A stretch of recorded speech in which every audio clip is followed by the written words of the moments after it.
Hello everyone and Assalamualaikum. We are back with our final video on water footprint ISO 14046. Let's see where we end at our last video. Oh yeah, let's continue of methodologies of framework. Got another 3 elements left in methodologies framework.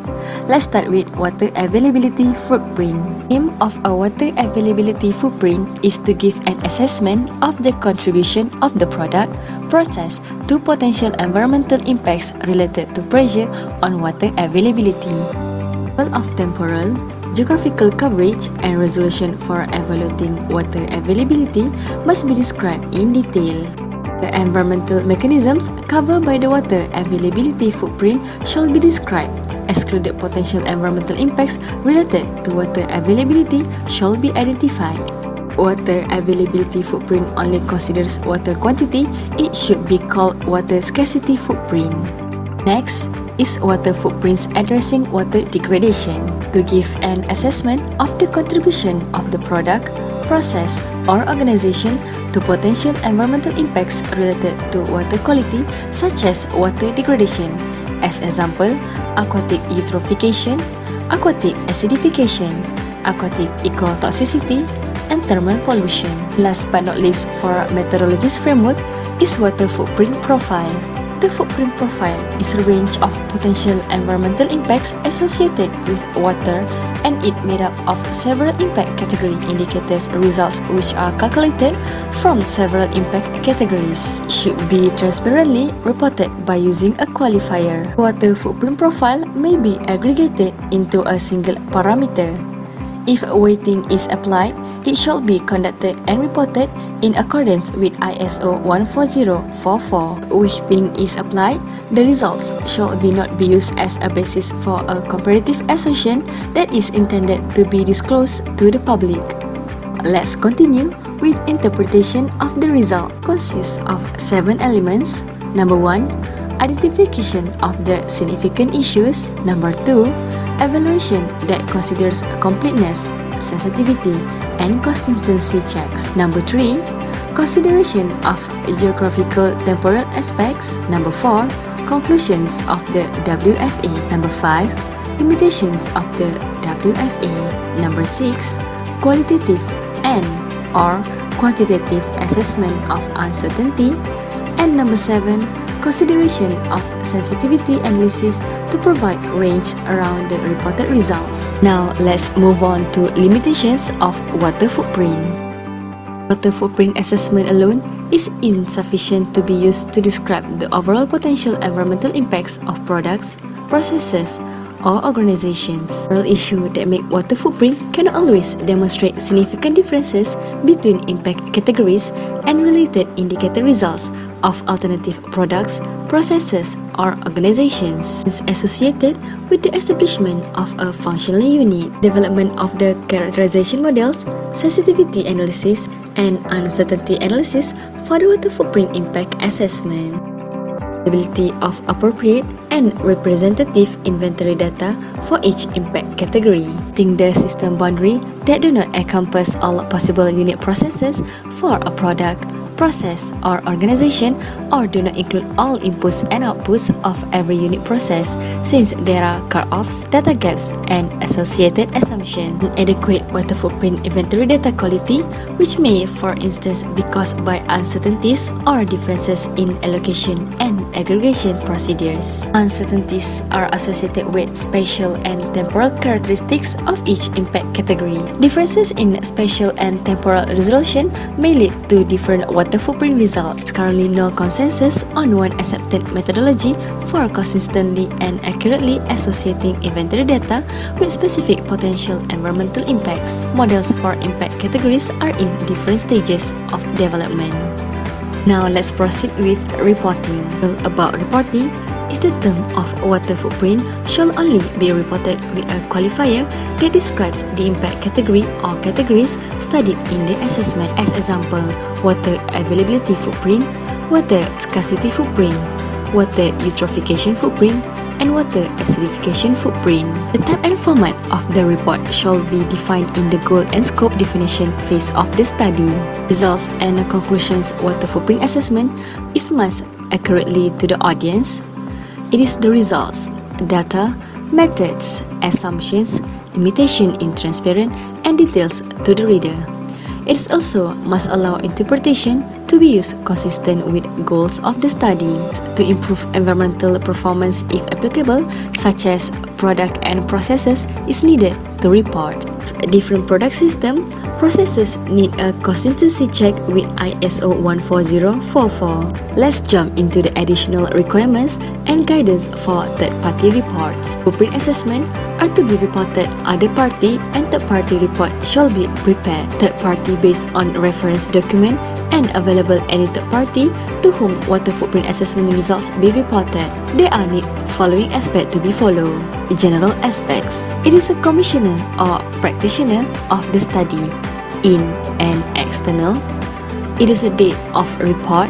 It is also a statement of study based in international standards. Goal of the study. It is a reason for carrying out study. It is intended applications. Is for a target audience and is a standalone assessment or LCA. Scope of study consists of function unit such as characteristic and add functions if missing. Functional unit consists of goal scope, definition and result performance. System boundary consists of geographical and temporal dimension, omission of life cycle stages, process, quantification of energy and material inputs and outputs, assumption electricity production, types inputs and outputs as elementary flows, decision criteria, and organizational boundary. Cut-off criteria inputs and outputs consists of description of cut-off criteria and assumptions, effect selection results, and inclusion criteria. And last but not least, justification to the initial scope. Water footprint inventory analysis consists of data collection procedures, qualitative and quantitative description unit processes, source of data model and published literature, calculation procedure, validation data, requirements, quality assessment, treatment missing data, sensitivity analysis refining system boundary, allocation principles procedure, documentation and justification, uniform applications, and last but not least, inventory of the period as baseline. Water footprint assessment applicable in procedures, calculation and result study, limitations of the impact assessment results relative with goal and scope, relationship impact assessment with goal and scope, relationship impact assessment results to the inventory results, impact categories and category indicator, rationale with selection and reference source, descriptions of reference to all value choice water footprint assessment report, and data indicator results reach prior normalization grouping. Interpretation comes with results, conclusions, assumptions and limitations with interpretation results, both methodology data related, data quality assessments, transparency in terms of value choices, rationales as per judgment, and if relevant, description of the positive aspects. 7th, critical review applicable comes out with name and affiliation of reviews, critical review reports, and responses to recommendations. Let's proceed with comparative accession and comparative studies. Comparative accessions come with defined in ISO 14044, standalone water footprint assessment only limited impacts categories, life cycle assessment study used for comparative accession disclosed to the public, and subjected to critical review, while comparative studies consist of equivalence compare shall be evaluated before interpreting results, scope as where the system to be compared using same functional units and equivalent methodological considerations such as scope, boundary, data quality and so on. And last but not least, if difference between system and parameters shall be identified and reported. Let's jump to critical review. About critical review, the scope and type of critical review desired shall be defined in the scope phase of a water footprint assessment, and the decision of the type of critical review shall be recorded. Number 1. The methods used to determine the water footprints are consistent with this international standard. Number 2. The methods and inventory modeling used to carry out the water footprint assessments are scientifically and technically valid. Number 3. The data and model results used are appropriate and reasonable in relation to the goal of the study. Number 4. The interpretations reflect the limitations identified and the goal of the study. And number 5. The study report is transparent and consistent with the goal and scope of the study. Need for critical review comes with enhance the credibility of a study and need to be conducted if involve a third party. Review by internal and external expert. First, expert independent shall be performed the review. And second, the review statement, comments of the practitioner and any response to the recommendations made by the reviewer shall be included in the report. Now, we have reached the final elements in water footprint assessment. It is 7.4. Critical review by panel of interested parties. Elements, it is consists of few things. First, study commissioner select an external independent expert to act as chairperson. Second, review panel consists of at least 3 members with independent qualifications. Third, panels can be drawn from government agencies, non-governmental groups, competitors, and affected industries. And last but not least, consider drawing expertise in the scientific disciplines relevant to the important impact categories of the study. We have reached the end of our part in this video. But wait, let's recap first from the first of our video. Remember the definition of water footprint? Water footprint is measures the amount of water used to produce each of the goods and services we use. The water use come from direct and indirect of water use. The water footprint comes with 3 components, which are blue, grey, and green. Did you guys remember from our second video about ISO 14046? There are water footprint assessment, which are compilation and evaluation of the inputs, outputs, and the potential environmental impacts related to water use or affected by a product, process, or organization. We also touch about life cycle assessment, or also known as LCA, which are a compilation and evaluation of the inputs, outputs, and the potential environmental impacts of a product system throughout its life cycle. We also talk about a principle. There are a lot of principles that we have been talk about, which are life cycle perspective, environment focus, relative approach and functional unit, iterative approach, transparency, relevant, completeness, consistency, accuracy, priority of scientific approach, geographical relevance, and lastly, comprehensiveness. From our third video, we have talked about methodological framework. There are general requirements where water footprint assessment addresses the potential environmental impacts related to water associated with a product, process, or organization. There are 4 phases of life cycle assessment. First is goal and scope definition. Second, water footprint inventory analysis. Third, water footprint impact assessment.